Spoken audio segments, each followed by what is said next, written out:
USFL Week 3 action. We have 2 weeks in the books. We're starting to find out who are contenders and who are pretenders in this league. Now, we have Week 3 action. Let's go through the slate. 4 games, opportunities to make money. If you're new here, this is Burgundy Bets. We gamble on football and we cash tickets. Let's break down this Week 3 slate of the USFL, find our spots, and how we're going to get paid.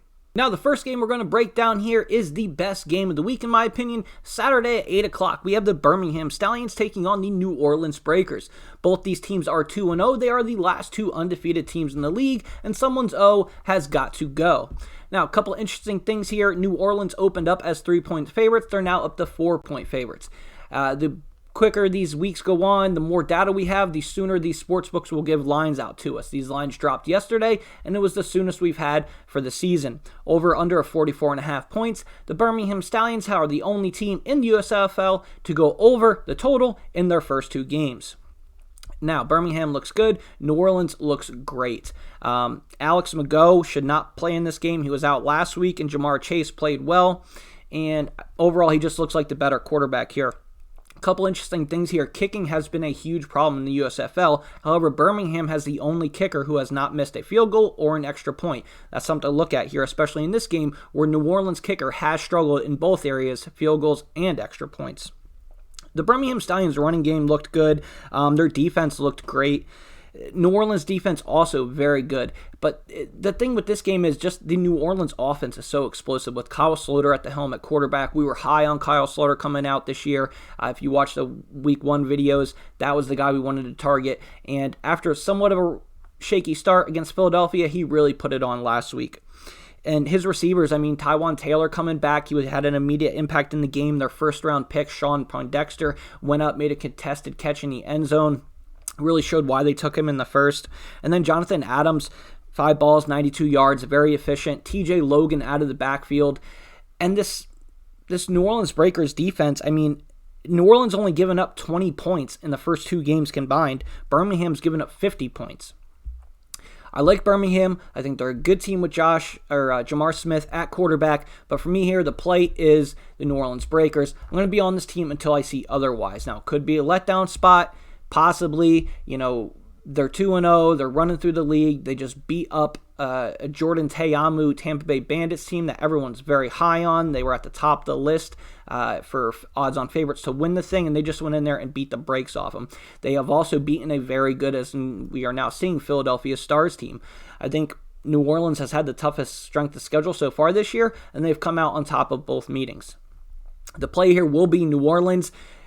Get on your money line now if you want to. The hook was out there. It's now at 4, which, a 3.5 to 4-point move is what it is. I already went ahead and locked in my New Orleans Breakers money line pick. If the minus 170 is where I got it at, if that's too much juice for you, I do condone laying the 4 points. I think this is a NOLA spot. I'm going to be on the New Orleans Breakers until I see otherwise. Birmingham, a great team. The over in this game, 44.5. Like we did say, Birmingham is the only team to go over in both games, and their defense has given up 50 points over the first 2 weeks. Pick here, New Orleans. You can lay the spread. I'm on the money line. Let's move on to the first game, Saturday at 4 o'clock. Once again, guys, this is Burgundy Bets. We gamble on football and we cash tickets. If that's your type of thing, go ahead, hit that like, subscribe, notification bell. All my official plays are on Twitter. It's in the ticker below, at RonBurgundy88. Timestamps are in the description if you just want to bounce from game to game. And official plays, like I said, are posted on Twitter. The first game is Saturday, 4 p.m. It is the Tampa Bay Bandits and the Houston Gamblers. Now, the Bandits are minus 1.5-point favorites here. I guess I can understand why. One of the lower totals of the week, 39 points. Tampa did not look good last week against New Orleans. Now, is that just New Orleans is just a better team defensively and offensively putting up points? Because Tampa Bay didn't look terrible in their week 1 game when they went up 17-0, ended up 17-3, didn't score any points. Now, everyone's high on the Tampa Bay Bandits because of Jordan Te'amu. However, he did struggle in that last game. As far as the Houston Gamblers, they have the number 1 leading rusher in the league with Mark Thompson. Now, he is nursing a thigh injury, so you want to track that and make sure he does suit up to play the game because he is a big part of their offense. Their quarterback, Clayton Thorson, does not look good. The team is winning in spite of him, not because of him, as he did just throw 3 interceptions his last game. Houston, they have a defense, right? And they have a running game. They want to run the rock, play low possession games, and, win on the strength of their defense. They're not going to be winning games on the arm of Kyle Thorson, in my opinion. Now, they did hold the Panthers to 12 points in their first game. As we've seen with Michigan Panthers, they don't look all that great. It's not really that impressive at this point.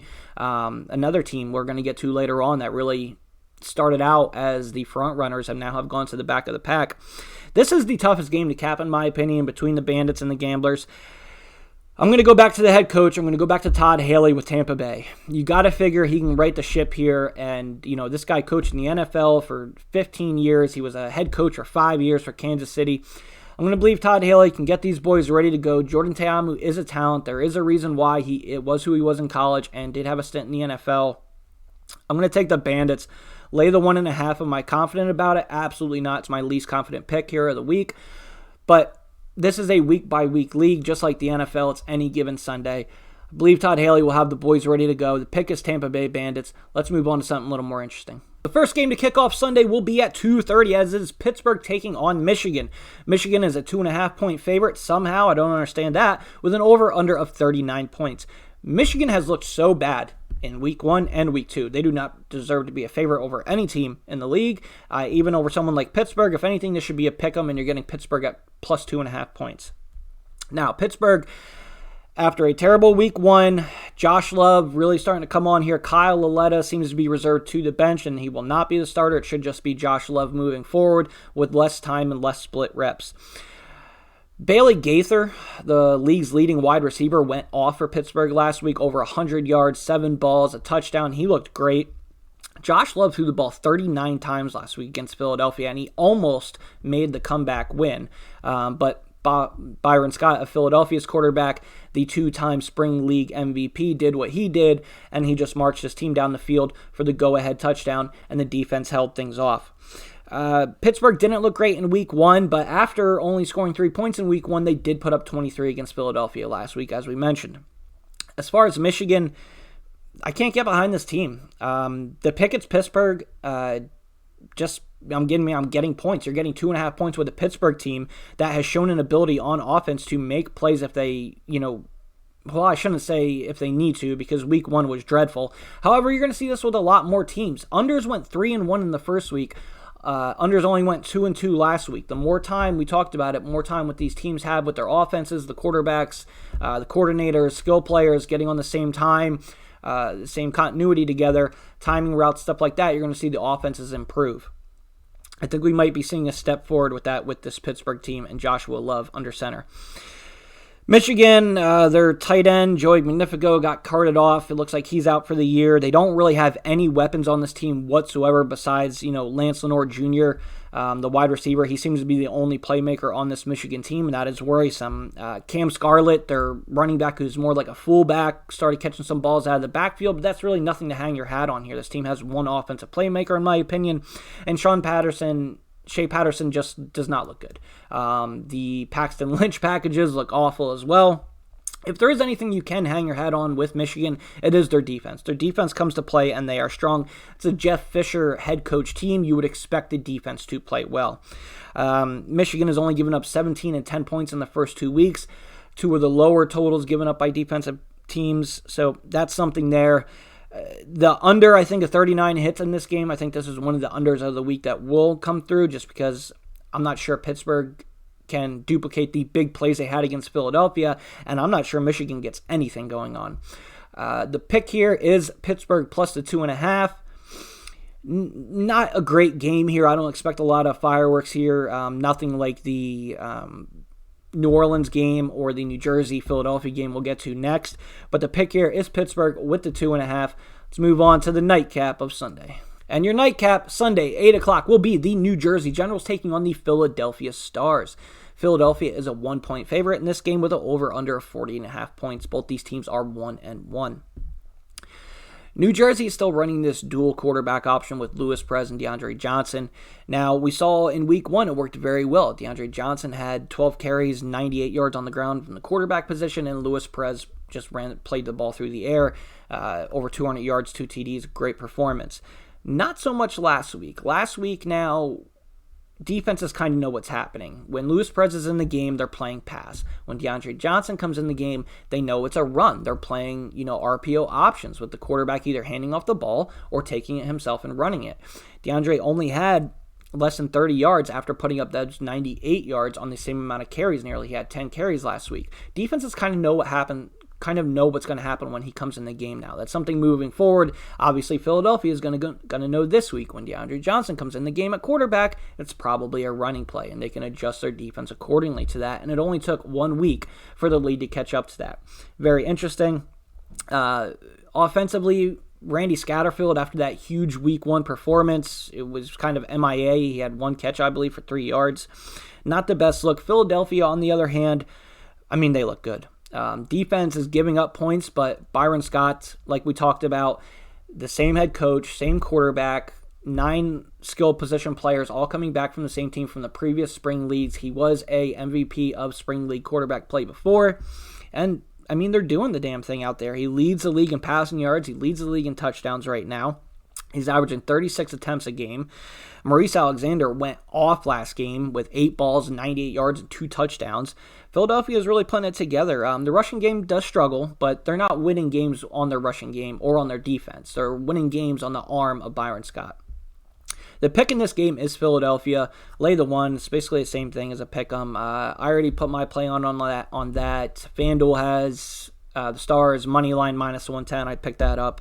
As far as the over/under in this game, Philadelphia has given up 23 points in at least their first 2 games, and they can score. So this is probably one of the games that goes over the 40.5. It's just going to be interesting to see what New Jersey does to implement offense with these 2 quarterbacks when everyone knows when Louis Perez is in the game, it's a passing play, and when DeAndre Johnson's in the game, it's going to be a rushing RPO play. So it's going to be interesting to see how they work out that. Official play so far, I have New Orleans Breakers money line, Philadelphia Stars money line. Follow me on Twitter. My handle is in the ticker below, as are the games and schedules and rankings. Like I said, went 3-1 the first week, 3-1 week 2. We're 6-2 so far. Let's get another good week here and propel ourselves going forward into, we only have a couple more games here.